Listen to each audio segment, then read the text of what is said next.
At 83 years old, Paul Simon stands as one of the most significant singer-songwriters in American history. A man whose voice, guitar, and pen shaped the very soundscape of the 20th century.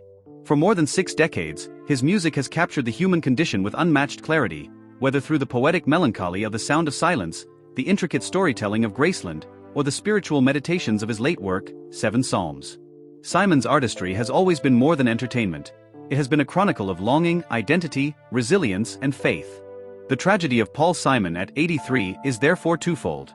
It is heartbreaking because of the suffering he endures, but also profoundly moving because of the way he continues to confront these struggles head-on. In this video we will explore Paul Simon's journey, from his early days in Queens, to the rise of Simon and Garfunkel, to his groundbreaking solo career, to the recent health crises that threaten his ability to perform. It will examine his triumphs, his challenges, and his reflections at this late stage of life. And ultimately, it will seek to understand why his struggles at 83 resonate so deeply with millions around the world. Paul Frederick Simon was born on October 13, 1941, in Newark, New Jersey, the son of Hungarian Jewish immigrants. His father, Louis, was a professional musician who played the double bass, while his mother, Belle, was an elementary school teacher.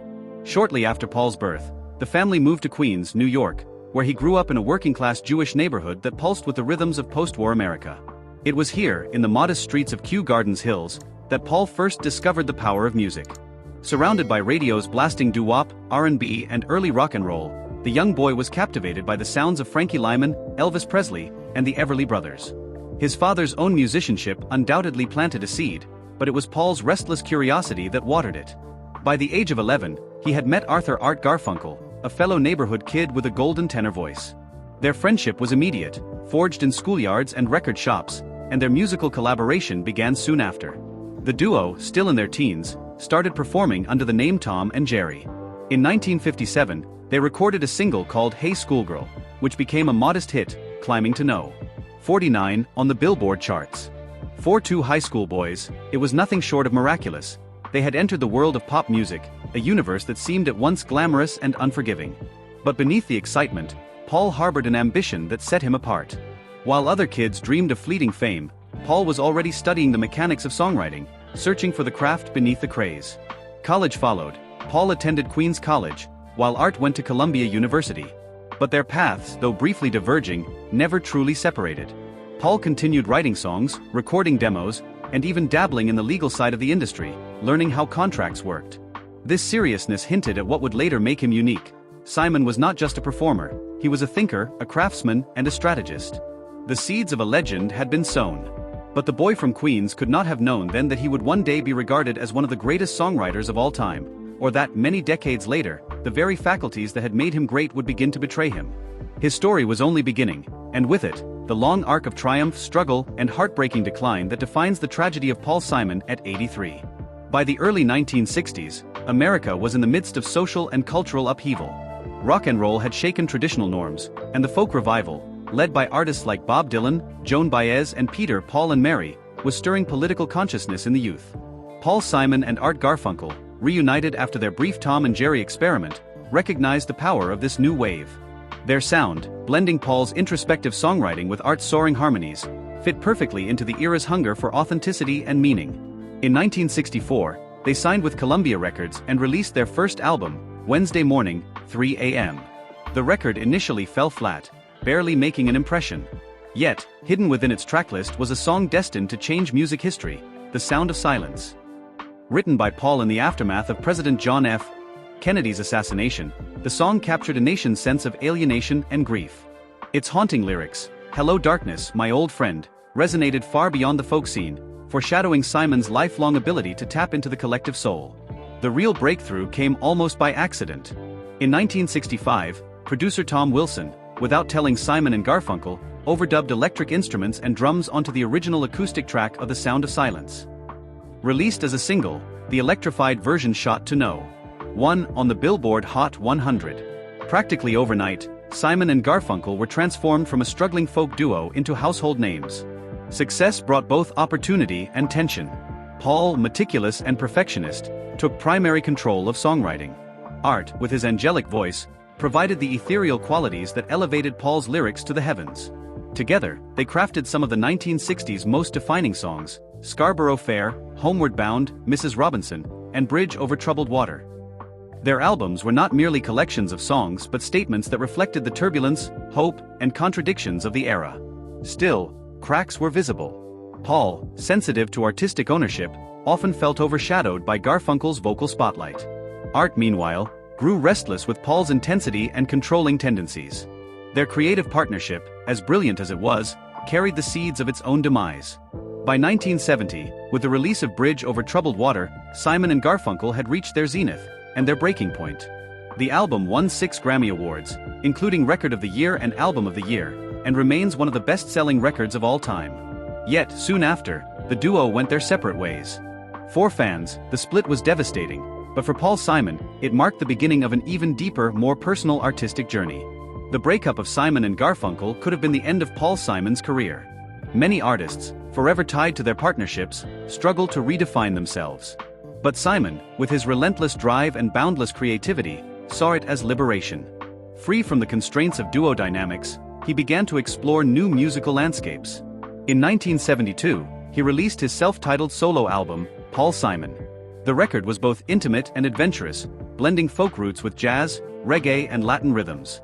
Tracks like Mother and Child Reunion and Me and Julio Down by the Schoolyard announced to the world that Simon was more than the voice behind Simon and Garfunkel. He was an innovator in his own right. The success of the album was quickly followed by There Goes Rhymin' Simon, 1973, and Still Crazy After All These Years, 1975. These records produced enduring classics like Kodachrome, American Tune, and 50 Ways to Leave Your Lover. The latter even became a no. 1 hit, proving that Simon's solo work could achieve the same commercial heights as his earlier collaborations. But beyond commercial success, Simon was carving out something even more profound, a unique identity as a songwriter unafraid to blend the personal with the universal. He tackled themes of love, loneliness, disillusionment, and the search for meaning. His lyrics carried a literary quality, yet remained grounded in everyday emotion, a delicate balance that endeared him to critics and fans alike. The mid-1970s also saw Simon venturing into new realms. His 1980 film One Trick Pony, though not a box office success, showcased his ambition to expand beyond music. The soundtrack, however, produced the hit Late in the Evening, once again demonstrating his knack for timeless melodies. What defined this period most was Simon's refusal to stagnate. While many of his contemporaries leaned on nostalgia or formula, he constantly sought new sounds and collaborators. He immersed himself in world music long before it became mainstream in Western pop culture. This restless experimentation laid the groundwork for what would become one of the most celebrated works of his career, Graceland.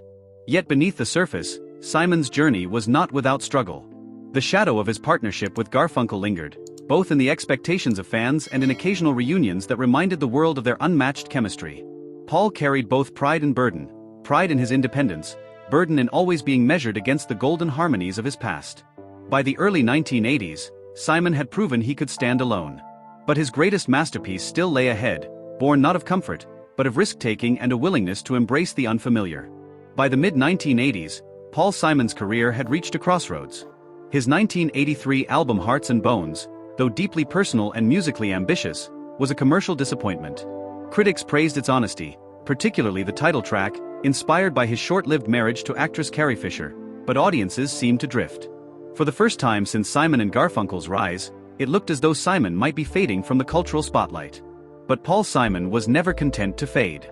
Restless, curious, and driven by an insatiable hunger for sound, he began exploring music outside the Western mainstream. What caught his attention was the vibrant, polyrhythmic pulse of South African township music. Despite the cultural boycott of South Africa due to apartheid, Simon traveled there in 1985, working with local musicians whose artistry defied political boundaries. The result was Graceland, 1986, a record that transformed not only his career but also the landscape of popular music. The album blended Simon's poetic lyrics with mbakanga rhythms, accordion riffs, and vocal traditions that were virtually unknown to American listeners. Songs like You Can Call Me Al and Diamonds on the Soles of Her Shoes became instant classics, but beyond the catchy hooks was something deeper, a fusion of cultures that expanded the definition of what pop music could be. The project was not without controversy. Critics accused Simon of breaking the cultural boycott and questioned whether his use of South African musicians was exploitative. Yet many of those musicians defended him, crediting Graceland with giving them international exposure and amplifying their voices. Over time, the album has come to be seen less as appropriation and more as collaboration, an artistic bridge that introduced African music to millions around the globe. Graceland won the Grammy for Album of the Year in 1987 and went on to sell over 16 million copies worldwide. More importantly, it revitalized Simon's career and solidified his reputation as a fearless innovator. At a time when many of his peers were relying on nostalgia, Simon pushed boundaries, showing that music could be both global and deeply personal. It was a triumph, but also a turning point. Simon had proven he could reinvent himself, but reinvention always came with risk. As the years went on, the challenge of meeting his own high bar would take its toll. After Graceland, Paul Simon continued to chase new sounds and stories. His 1990 album The Rhythm of the Saints drew from Brazilian rhythms and percussion, layering his introspective lyrics over lush, intricate soundscapes. Songs like The Obvious Child and Born at the Right Time demonstrated that Simon was not done experimenting, nor was he content to rest on his laurels. The album was another critical and commercial success, though not as groundbreaking as Graceland. Still, it proved Simon's artistic curiosity remained undiminished. He followed it with a massive concert in Central Park in 1991, drawing over 750,000 people, the largest audience of his career. For a moment, it seemed as though Simon had conquered both the artistic and popular spheres. But reinvention is a double-edged sword. In the mid-1990s, Simon pursued his most ambitious project yet, The Cape Man, a Broadway musical based on the life of Salvador Agran, a Puerto Rican gang member convicted of murder in the 1950s. Simon poured years into the project, composing a score that blended doo-wop, rock, and Latin influences. Yet when it opened in 1998, it was a disaster. Critics savaged it, audiences stayed away, and it closed after only 68 performances. The failure was deeply personal. Simon had invested not just money but reputation and emotion into The Cape Man. Unlike Graceland, which expanded his world, The Cape Man seemed to shrink it, reminding him that even legends can stumble. 4 years afterward, Simon carried the weight of that failure, describing it as one of the most painful chapters of his career. Still, Simon did not give up. He returned to recording, releasing You're the One, 2000, an album that earned him another Grammy nomination. By then, Simon was no longer chasing hits but searching for meaning. His music grew increasingly introspective, meditative, and spiritually curious. In Surprise, 2006, he collaborated with Brian Eno, weaving ambient textures into his songwriting. With So Beautiful or So What, 2011, he returned to lyrical storytelling, this time with themes of mortality and faith. What these albums revealed was a man in constant dialogue with himself, seeking not popularity but truth. For Simon, reinvention was not about trends, it was about survival. Music was his way of making sense of the world, even as his own world grew more fragile. By the 2010s, Paul Simon was entering the twilight of his performing years. His voice, though weathered, retained its clarity. His guitar playing, precise and inventive as ever, continued to astonish audiences. But behind the stage lights was an artist reckoning with age, legacy, and the inevitability of decline. In 2018, Simon announced his Homeward Bound, the farewell tour. He explained that decades of travel and performance had taken their toll, and he wanted to spend more time with his family. For fans, the announcement was bittersweet, gratitude for a lifetime of music mixed with the sorrow of impending absence. The tour itself was a celebration. Simon performed across North America and Europe, offering classics like America, The Boxer, and You Can Call Me Al. The final concert took place at Flushing Meadows Corona Park in Queens, just miles from where his journey began. Under the autumn sky, Paul Simon, then 76, played the songs that had defined generations. It felt like the closing of a circle, a boy from Queens returning home as one of the world's greatest songwriters. But retirement, for Simon, was never absolute. He continued to write and record, even as his health began to falter. By the early 2020s, hearing loss in his left ear forced him to confront a devastating truth. The man who had given the world sound was losing his own. For Simon, this was more than a physical impairment. Music was not just his profession, it was his very identity. To lose hearing was to lose connection to the lifeblood of his art. He admitted publicly that it left him frustrated, depressed, and uncertain about performing again. Yet even in this, Simon chose resilience. In 2023, he released 7 Psalms, a meditative spiritual work conceived in dreams, stripped down and intimate.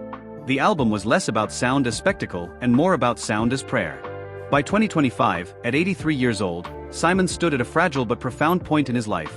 His body weakened by back pain, his hearing diminished, yet his spirit still burning with creativity. His story was no longer about fame or success, it was about survival, dignity, and the courage to keep singing in the silence. For Paul Simon, hearing was never just a sense, it was the core of his identity. Every lyric, every guitar note, every subtle harmony was born from his acute perception of sound. But in the early 2020s, that gift began slipping away. Simon revealed in interviews that he had lost nearly all hearing in his left ear. The discovery came while working on 7 Psalms, 2023, a project that demanded careful listening and delicate arrangements. At first, he thought it was a temporary issue, fluid in the ear perhaps, or a passing infection. But doctors confirmed the worst: the damage was permanent. The frustration was immense. In music, stereo hearing is essential. 2 ears perceiving sound together give depth, balance, and clarity. With one ear gone, Simon could no longer experience his own music in the way he always had. He described it as disorienting, even alienating. For a man whose life revolved around precision, the loss was devastating. Yet Simon did not withdraw. He acknowledged the grief but continued writing. Instead of grand arrangements, he turned to intimacy, crafting songs that leaned into vulnerability rather than volume. The irony was profound. Even as his hearing failed, his music became more spiritually resonant, more attuned to the silences between sounds. In a sense, his tragedy was also his gift. Hearing loss might have silenced another artist, but for Simon, it deepened his perspective. He no longer wrote songs to fill arenas, he wrote them as conversations with eternity. The origin of 7 Psalms was unlike anything in Simon's long career. He claimed the idea came to him in a dream. One night, he heard a voice instructing him to create a piece called 7 Psalms. The experience was so vivid that he felt compelled to follow it, as though guided by something beyond himself. The resulting work was not a traditional album, but a continuous 33-minute meditation. Acoustic guitar and subtle instrumentation formed the backbone, while Simon's voice carried words of faith, doubt, and mortality. His wife, Edie Brickell, contributed harmonies, lending the project a tender, almost sacred intimacy. Listeners described 7 Psalms as haunting, fragile, and profound. Critics noted its departure from Simon's pop-oriented past. It was not designed for radio play or chart success. Instead, it was an offering, a reflection on life's impermanence and the mysteries of existence. For Simon, it was more than an artistic statement. It was a reckoning with age, health, and the looming presence of death. At 81, with hearing loss pressing in and physical strength waning, 7 Psalms was both farewell and benediction. The tragedy, of course, was that such clarity came at a cost. Simon was reaching new spiritual depths just as his body betrayed him. The songs whispered of transcendence, but the man who sang them carried the weight of decline. Despite his health challenges, Simon refused to retreat entirely from performance. In 2025, he announced a quiet celebration tour, a series of concerts designed to honor 7 Psalms and his 6-decade career. Unlike his earlier tours, these shows were intimate by design. Smaller venues, acoustic arrangements, and stripped-back production. The title itself was telling. It was not a farewell, not a grand spectacle, but a quiet acknowledgement of a life's work. Fans who attended described the concerts as reverent, almost spiritual experiences. Simon, though visibly frilier, played with focus and grace, his guitar work still precise, his voice carrying the weight of lived experience. But even this return was fraught with difficulty. To protect his hearing, the stage setups were adjusted, lower volumes, careful monitoring, and acoustic balance. Simon had to trust his bandmates in ways he never had before, relying on their feedback when his own perception faltered. The audiences, too, seemed to understand the fragility of what they were witnessing. Every song felt like a gift, perhaps the last time it would ever be performed live. When Simon sang American Tune or The Boxer, the lyrics carried layers of meaning that only age could bring. Still, the quiet celebration was shadowed by pain. Simon's body, battered by decades of performance and the wear of age, could not always sustain the demands of the stage. In June 2025, that pain erupted into crisis. On June 28 and 29, 2025, Paul Simon was scheduled to perform in Philadelphia. Fans filled the venues with anticipation, eager to witness the living legend one more time. But the shows never happened. At the last minute, Simon canceled both performances, citing chronic and intense back pain. For audiences, the news was disappointing. For Simon, it was shattering. The pain had grown unbearable, leaving him unable to stand or play for extended periods. A man who once filled Central Park with music was now confined by the frailty of his own body. Within days, he underwent a minor but urgent surgical procedure to address the issue. Doctors described it as successful, but recovery required rest. Simon postponed other shows, including one in Long Beach originally set for July 7th, moving it to July 8th to give himself more time. Though the surgery stabilized him, the incident underscored a sobering truth. Paul Simon, at 83, was fighting against time itself. His body could no longer keep pace with his spirit. Each performance became not just an act of art, but an act of courage. Fans responded with compassion. Messages of love and gratitude poured in across social media, reminding him that his legacy was secure, regardless of how many shows remained. But for Simon, the tragedy was personal. To spend a lifetime mastering his craft, only to find the body unable to carry it forward, was a cruel fate. And yet, even here, he found resilience. In interviews, Simon spoke not of defeat but of gratitude, for the music he had made, the audiences who had listened, and the chance to still share songs despite the limitations. His tragedy was real, but so was his grace. For Paul Simon, turning 83 was not just another birthday. It was a milestone heavy with awareness. Few artists endure in the public eye for so long, and fewer still continue to create meaningful work at such an advanced age. Yet longevity carries a weight, an unflinching confrontation with mortality. In interviews, Simon has spoken with startling honesty about this stage of life. He no longer hides behind youthful bravado or commercial ambition. Instead, he acknowledges the reality of his body's decline, his hearing loss, and the inevitability of death. The man who once wrote about the words of the prophets, now ponders the silence that follows the final note. The irony is poignant. At the height of his spiritual clarity, Simon finds himself most limited by the physical world. His lyrics in 7 Psalms reflect this awareness. Lines about faith, doubt, and the presence of God are intertwined with images of frailty and endings. The songs feel less like performances and more like confessions, meditations meant as much for himself as for his listeners. For fans, this openness is both heartbreaking and inspiring. Simon is no longer the young poet of The Sound of Silence or the energetic innovator of Graceland. He is a man at the twilight of his years, speaking plainly about what it means to live, to lose, and to let go. In doing so, he mirrors the fears and hopes of all who age. His tragedy is universal, and that is why it resonates so deeply. At this stage, Paul Simon often looks backward as much as forward. Reflection has become as much a part of his life as creation. In conversations, he recalls the boy from Queens who first picked up a guitar, the unlikely rise of Simon and Garfunkel, the long road of reinvention, and the triumphs and failures that shaped him. He speaks tenderly of collaborations, Art Garfunkel, Ladysmith Black Mambazo, his wife Edie Brickell, and with honesty about the conflicts that sometimes fractured those bonds. He remembers the Cape Man not with bitterness but as a lesson in humility. He recalls Graceland with awe, still amazed at the global resonance of music born in the townships of South Africa. Most of all, Simon reflects on the spiritual journey. His later works, especially 7 Psalms, are not attempts at commercial success but meditations on meaning. He once said that the album felt as though it were given to him, as if he were merely a vessel. That humility, the recognition of forces greater than himself, marks the wisdom of age. Perhaps the most painful part of Paul Simon's journey is silence itself. For a man who built his life on sound, the encroaching quiet of hearing loss carries symbolic weight. It is not just a medical condition but a metaphor for aging, for endings, for the gradual fading from the world stage. Simon has described moments of disorientation, when he can no longer tell if the guitar is perfectly in tune or if harmonies are balanced. For a perfectionist, this is torture. Yet he persists, adapting, adjusting, relying on trust in his bandmates and his instincts. There is also an emotional silence, the slowing of life, the reduction of tours, the quieter days at home. For decades, Simon thrived on the rhythm of travel, rehearsals, recording, applause. Now, the spaces between those rhythms are larger. In that stillness, he confronts himself. And yet, silence has its gifts. It is in silence that he dreams, where 7 Psalms was born. It is in silence that he prays, reflects, and finds peace. The same darkness that once greeted him in the sound of silence now carries him into contemplation. At 83, Paul Simon's life is a testament to both brilliance and fragility. From the streets of Queens to the grand stages of the world, he gave voice to generations, crafting songs that captured the human condition in all its complexity. Yet the tragedy of his later years lies not in failure but in the unavoidable truth of time. His hearing loss, his reflections on mortality, and the silence that now surrounds him remind us that even the greatest artists are not spared the struggles of aging. Still, Paul Simon's story is not one of despair. His tragedy is interwoven with resilience, faith, and gratitude.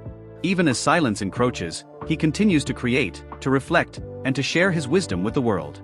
His music, timeless and unshaken by the passing of years, remains a lifeline for millions who find themselves in his words. In the end, Paul Simon teaches us that tragedy and beauty can exist side by side. His life reminds us to embrace each moment, to treasure the gift of sound and song, and to listen, deeply fully, to the music around us before it fades into silence. If you found this story moving, don't forget to like, share, and subscribe for more deep dives into the lives of legendary artists. Your support helps us keep bringing you heartfelt stories that honor the icons who shaped our world through music, art, and passion.